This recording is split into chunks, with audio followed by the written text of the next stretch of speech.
കക്കൂസിന്റെ പുറത്ത് മോദിയുടെ ചിത്രമാണ് ഒട്ടിച്ച് വെച്ചിട്ടുള്ളത്. അപ്പൊ എന്നോട് അവിടുത്തെ ഒരു മുത്തശ്ശി പറഞ്ഞു, ഒന്ന് അപ്പിയിടണമെങ്കിൽ മോദിയെ കണ്ടിട്ടേ പോകാൻ വേണ്ടി പറ്റുള്ളൂ എന്നുള്ളൊരു സാഹചര്യം എത്ര കഷ്ടമുള്ളതാണെന്നുള്ളത് അവരും സൂചിപ്പിച്ചിട്ടുണ്ടായിരുന്നു. അപ്പം അട്ടപ്പാടിയിലെ വീടുകളിൽ പലതും ഇതിന് മേലെയും മഞ്ഞ കളറിൽ കറുപ്പ് മഷികൾ ഉപയോഗിച്ചുകൊണ്ട് ഈ വീടുണ്ടാക്കിയ പദ്ധതി എഴുതി വെച്ചിട്ടുണ്ട്. അപ്പം ആ വീടുകളിലേക്ക് സുഹൃത്തുക്കളെയും കൊണ്ട് ചെല്ലുന്ന കുട്ടികളെ മനസ്സിലേക്ക് വലിയ ആഘാതമാണ് ഇത് ഏൽപ്പിക്കുന്നത്.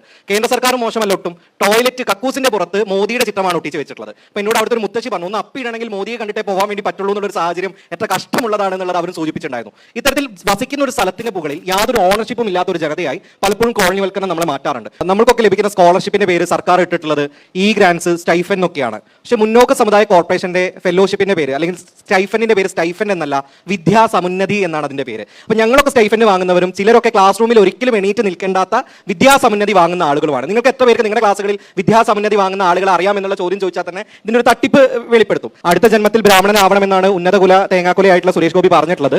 അപ്പൊ അടുത്ത ജന്മത്തിൽ ഇനി അഥവാ അദ്ദേഹം ബ്രാഹ്മണനാകുമോ ഇല്ലയോ, എന്തെങ്കിലും പാപം കൊണ്ട് ഇനി ബ്രാഹ്മണനായി ജനിക്കുമോ ഇല്ലെന്നൊന്നും നമുക്കറിയില്ല. പക്ഷെ ഈ ജന്മമെങ്കിലും ഒരു പൗരനായി മാറാൻ വേണ്ടി സുരേഷ് ഗോപിക്ക് സാധിക്കട്ടെ.